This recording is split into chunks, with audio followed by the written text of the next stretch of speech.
Hello everyone, my name is Rochelle Innocent and I'm the founder and CEO of Project Purpose. Welcome to our channel. Our community is focused on fostering the intellectual and character development in children. We do this through our parent-child workshops that are focused on 4 themes: autonomy, self-efficacy, compassion, and self-concept, in order to cultivate grit, perseverance, and resilience in each child. And we are so thrilled to be offering one of the first of its kind digital, virtual, and continuous learning environments, enabling parents and children to connect from all around the world. At Project Purpose, our overarching mandate is to renew and rebuild family, community, and relationships. Our different social media platforms provide us with an opportunity to have discussions on all topics that relate to family, community, and relationships with ourselves as well as with others, with a primary focus on mental health and education. More precisely, the ways that the institutions of mental health and education play a role and have played a role in our societies at large. These discussions and debates provide us with an opportunity to think critically about what needs to change within these structures for us to live up to our bold slogan: support, protect, and empower each child through youth-focused development, better known as leadership in juvenescence. We recognize that in valuing our children's leadership potential, this also translates as recreating and co-creating environments both socially and politically that will enable our children to thrive. For those of you who are particularly keen on the topic, we also write thought pieces every other Sunday, and we have a thought piece scheduled to drop this upcoming Sunday, so definitely be sure to meander over to the website and check out our online content. If it is the case that you are looking for a listening alternative, well, we're available on 10 different podcast platforms for your listening leisure, and we provided you with access to the links in the description down below. Now, as is the convention, be sure to subscribe, hit that post notification bell so that you are aware of every time we post. And of course, if you like these conversations and you want to keep them going, like, comment, and share this segment. Let's get into it.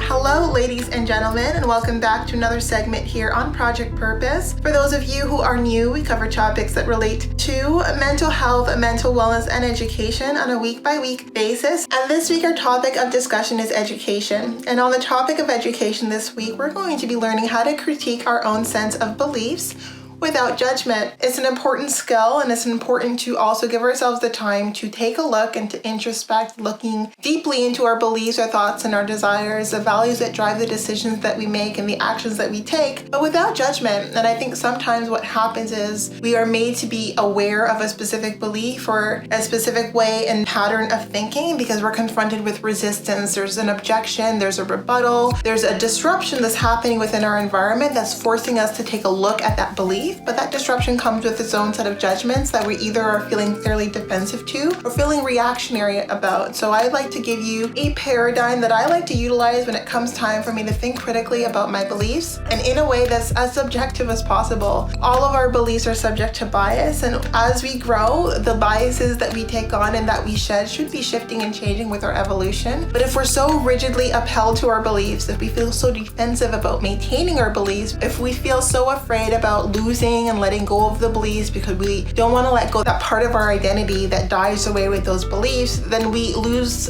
sight of the opportunity to grow, of seeing the world through a different lens and recognizing that our beliefs are what really provide the color and the perspective to the world around us. And sometimes we take the world around us for granted because we're settled into these belief systems that need a little bit of modification. And to shift those beliefs, sometimes we put ourselves in situations that are jarring, that force us to take a look at ourselves, but in a way where there's time constraints, there's pressure, and there's judgment. So I want to give you a paradigm that removes the judgment so that we don't feel the emotional response that makes us cling and anchor even more tightly to our beliefs. And without further ado, I'm just going to jump right into what layers into this paradigm. So specific questions that I would ask quietly to myself to help me dissect and take a 360 view of the beliefs that carry me forward, that play into my perception of people, places and events that take place in my life. So the first question that I like to ask myself and that I pose to you when you think about your specific beliefs or the belief in question, so the belief du jour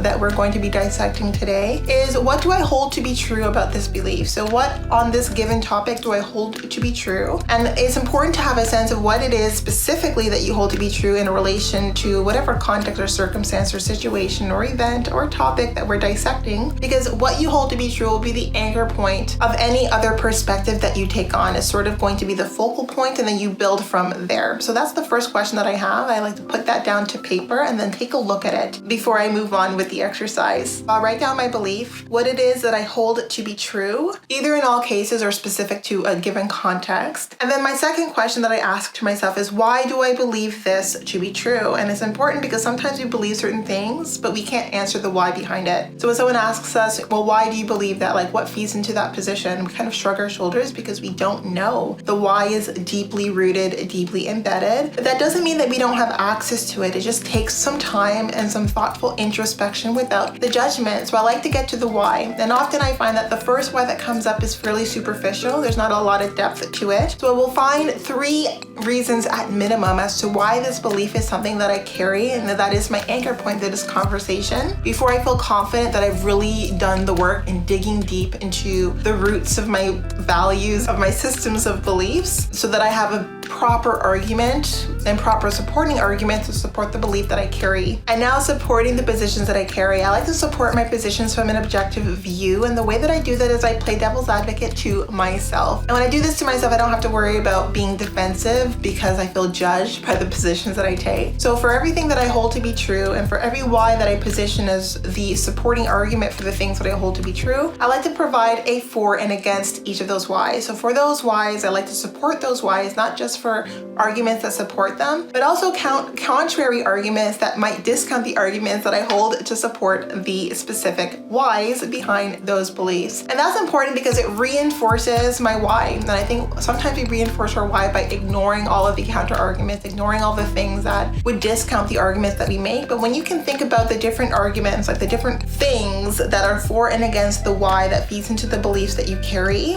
you feel confident in having conversations that involve objections, that involve rebuttal, because you've thought of it all before. And even if you recognize that there's an argument, there's something out there in the universe that someone can position against your belief, and you recognize that and you can stay true to that belief because you've already thought of that why, and you've already thought about why that why isn't significant enough for you to change your position. Or maybe you've not thought of the why, but now that it's been brought to your attention, it might shift and alternate the way that you view the belief. But I find that it's really important for me to do this work in advance before I ever will engage in a conversation external to myself with others about things that I believe to be true, because I like to feel like I know why I believe the things I believe, and I can build arguments to support the things that I believe in preparation for counter arguments or rebuttals made against the things that I believe in. And so if it is the case that you are doing this exercise, you're kind of coursing through this paradigm because some information has been brought up that has really triggered you or that has made you question the beliefs that you hold, you want to ask yourself, like, what is it about that information that is external to my belief and the things that feed into my beliefs that make me feel that is contrasting my belief? What specific elements are linking my understanding of this being a contrasting argument and something that I need to build a defense for my belief against? And I think that that's really important because sometimes we just feel jolted. We feel like this emotional trigger, but we don't necessarily understand the specificity as to why that argument is in a direct contrast to our own. And because we don't have that specific why, we are building counter arguments that might not actually deal with this position that is being placed against our belief. Which brings me to my last point in this paradigm. And again, like, this is like a lot of deep introspective work. Like, by the time I'm done thinking through these exercises, like, I can't do it all in one sitting. Like, I typically will give myself a couple of weeks so that I'm not pushing myself to come up with responses that are fairly superficial or that are partial. I like to have complete answers, and sometimes it takes a little bit of time of rooting through my inner being, rooting through my beliefs and the different things that have fed into my attitudes before I get to an answer that feels fairly concrete to me. And the last one is, like, how do I build a bridge? Like, if there was an opportunity or a way to build a bridge between my belief and alternate beliefs, like what would those elements need to be? Even if I'm not ready to build that bridge right now, if I understand like what ingredients, what elements do I need that would allow me to feel comfortable building a bridge without going against my beliefs, I like to have those in my arsenal as well, so that people recognize that I'm never interested in taking an extreme position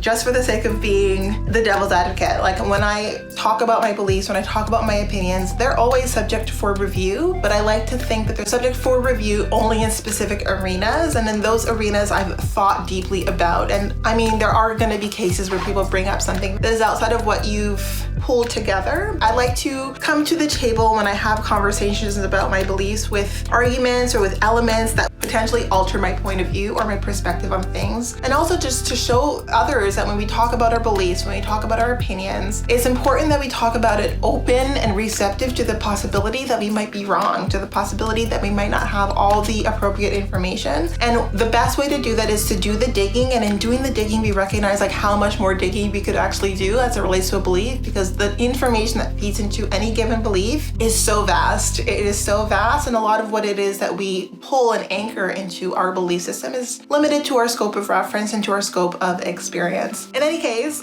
I hope you've been able to follow the rabbit trail that I've given to you and that you can apply this to your belief system. That is all that I have for you today, but definitely not the least. And before letting you go, I would be remiss if I didn't let you know that we will be going live at least twice a month, every month for the foreseeable future on our Facebook page. So definitely be sure to tune into that. Now, these events are paid events, though if you do see yourself participating in our community on an ongoing basis, then I do suggest that you take a look at our package plans. Now, we do offer package plans that give you not only unlimited access to our live events, but also access to webinars and workshops over and above these live events. We're so excited about that. And if you are concerned about the pricing, don't you worry. We've been able to implement a new payment option that allows you to pay in 4 installments over a period of 6 weeks with Afterpay. So we're super excited to be introducing this new payment method, and we're super excited that you're still here. So if you are still here, definitely be sure to engage with us. Follow us on all of our social media channels, participate in our Game Changer community, and definitely share this video to spread the wealth and